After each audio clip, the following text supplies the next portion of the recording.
Hi guys, welcome back to Routh's Retreat, my little home of wood turning. We've been looking at some of the wood that I've been sorting out. I've cherry picked a few pieces. I will be making quite a few of these videos as I've got quite a few pieces of wood to show you. In the last video we dealt with the right hand side. This video will deal with these on the left hand side. The first piece we'll have a look at is this. Now this is a wood you may not have heard of before. It's called lemon wood gennaro. It's somewhat similar to pau amarello. Maybe a little bit lighter in shade of lemon or yellow. I've had this piece probably 7 or 8 years now and not got round to turning it. So it's a wood I've never turned before, so I can't tell you what it turns like. It looks a fairly, nothing special about it, but can't really tell you because I haven't turned it. Right, moving on. Next piece, I'll show it you, but I'm not going to tell you what it is. See if you can guess. It's one of my, well, it is probably my most favourite wood ever. Okay, any of you got an idea yet? That's it, tells you there, look. Yew wood. Again, that never sounds right, does it? Oh, what wood do you like? Yew. It just sounds wrong. Yew wood what? It doesn't sound right. Anyway, it says yew, Taxus barcata. Beautiful wood. If the police burst through my door and said, look, you can carry on wood turning, but you can only turn one wood for the rest of your life, which wood would you like to turn? This would be it. Instantly I would say yew, Taxus barcata. It is absolutely stunning. Unfortunately, the prices have started to go stunning as well. When I first started turning, yew wood was a moderately priced wood. Now it's getting to the stage where it's high priced. You get all different shades in it. You get reds, oranges, yellows. Sometimes if there's been an old iron nail in it or a copper nail, you'll get blues and purple. It's an absolutely fantastic wood. You just have to be very careful with it whilst you're sanding it. It is very prone to heat checking, so be very careful whilst you're sanding it. Again, this is another piece of yew. You've got the light coloured sapwood, the creamy colour off-white sapwood that contrasts with the yellowy red browny heartwood. Of course, it's well known that English longbows used to be made out of this stuff. It's a very important wood to England. Won us quite a few battles. What was the battle in North France? Agincourt. Yeah, this wood helped us win Agincourt. Very important wood to us, to Great Britain, to England. Beautiful wood. If you've never turned it before, turn it. But I will offer one piece of advice: get yourself a good respirator. Every part of the tree, every part of the yew tree is poisonous, other than the flesh on the berries. The seeds are poisonous, the skin on the flesh is poisonous, but the flesh isn't. The leaves are poisonous, if you can call them leaves. They're more like spines,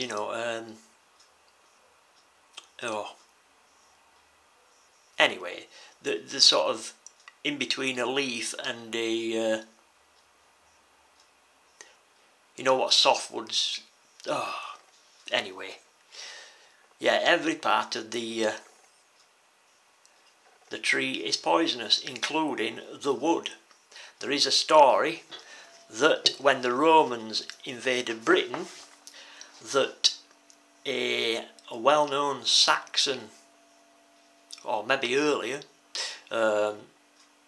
landowner had a load of drinking vessels made for the Romans out of yew wood, and the Romans thought this was a great thing, felt very honoured. Little did they know that when they put the water into the drinking vessels, the poison from the wood leached into the water, and quite a few of them died. Now, whether that's true or not, I don't know, but it is a story. And usually, there's a reason for a story. But there you go, be very careful with it, but do wear a good respirator. Just, it's better than taking that chance. Right, next wood up might be a wood you've never heard of before. Magure. M-G-U-R-E. Very heavy hardwood. Beautiful. Once it's finished, you need exceptionally sharp tools to turn it. If your tools aren't sharp, you won't turn this stuff. When it's finished, it takes on, when you feel it, it's almost like a ceramic.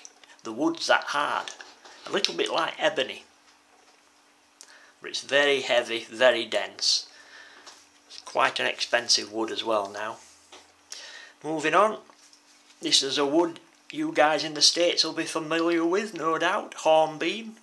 It used to be that 10-pin bowling skittles pins, were made out of hornbeam.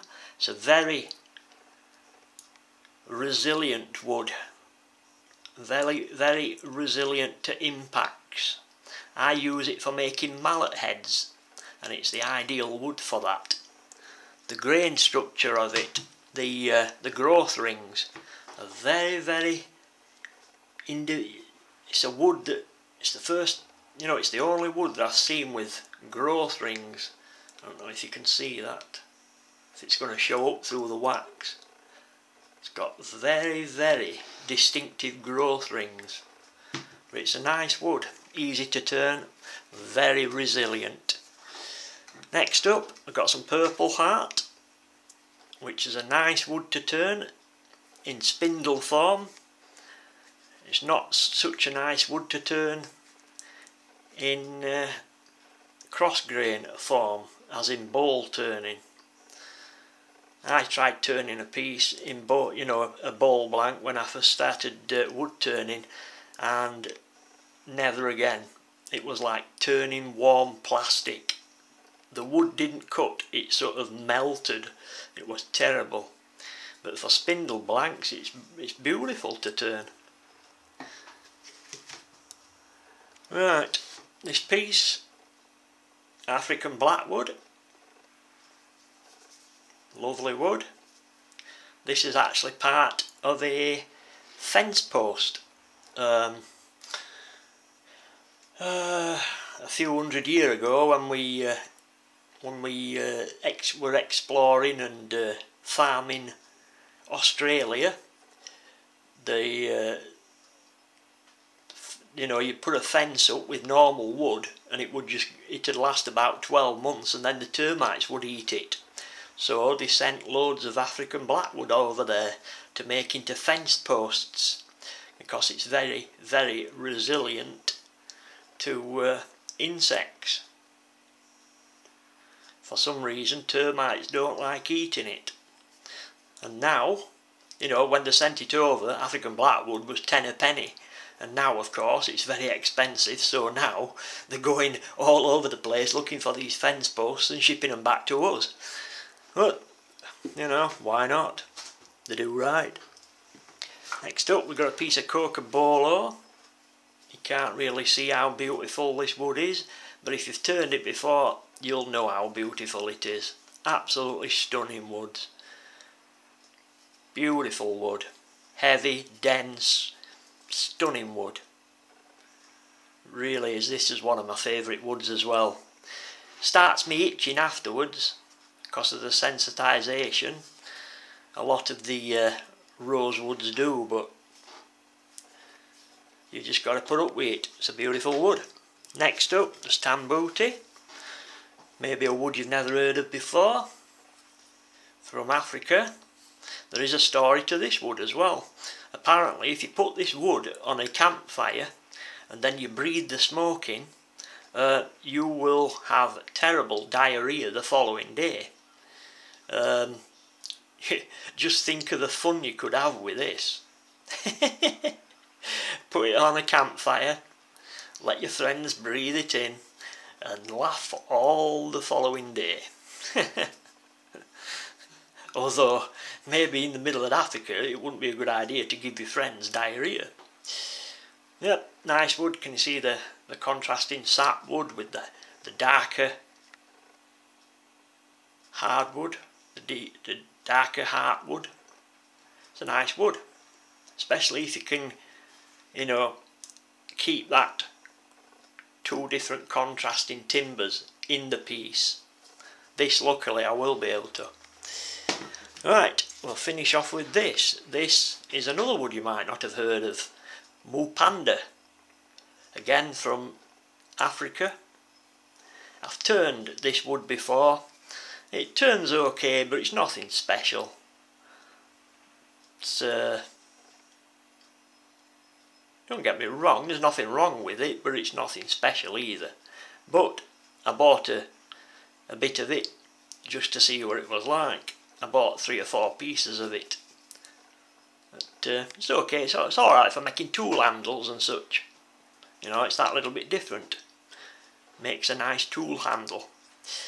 Right guys, I'll end it there, and in the next video I'll show you a load more of the wood that I've got. Or I'll not show you all the wood I've got, I'm just sort of trying to cherry pick certain pieces, you know, that might be of interest to you, or that a lot of people might not have heard of before. Right guys, I'll leave it there. Take care, won't you, in your workshops, and I'll catch you on the next video. Bye bye now.